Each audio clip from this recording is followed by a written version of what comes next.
eskaintzeko bildu gara Sorabilan. Harro gaudelako, herrikide eta auzokide izateaz, halako pertsona jatorra, urtetan eliteko kirolean nabarmendu zena, naiz eta gutxi baloratzen den albilkajean izan. Andrei Darro, aspalditxotik ezagutu dugu bere ibilbide publikoa. Gaztetxoa zenetik hain zuzen, Pako bere aita. Mentxe daukagu. Eskolarteko futbola sustatuz, mutikoak entrenatuz, txapelketak elkarrekin antolatuz eta partiduak epaituz.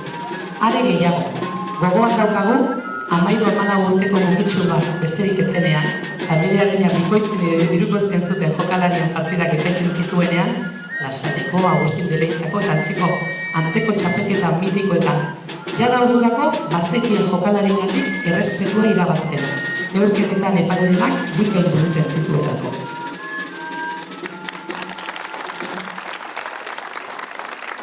Orduan azkenean Sorabilako jai batzordetik bizilagun bati halako omenaldi xume egitea guretzako ohore bada. Bera arbitroa da, lehenengo mailan ibilitakoa, delakoa. Guretzako bizilagun bat da.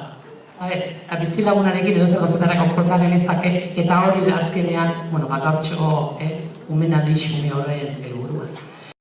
Andoengo eta Sorabilako bizilagun gozela, arro gaude geure artean horren kirolari zintzo edukitzeagatik. Hainbeste arrakasta izan dituena delako. Hore bada guretzat bere bizilaguna izatea.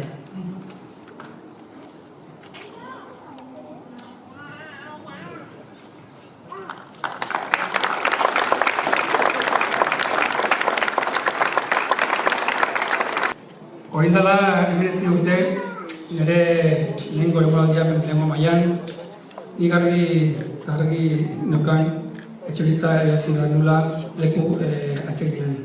Nire partidua prestatzeko eta kazetariaren txaparrata pasatzeko. Eta hemen aurkitu nuen nire aterpea.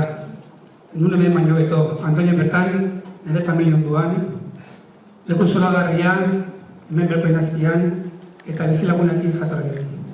Eskarrik asko Sorabila guzti hori, beste bat ez dela sentitu nahi zelako. Mil esker.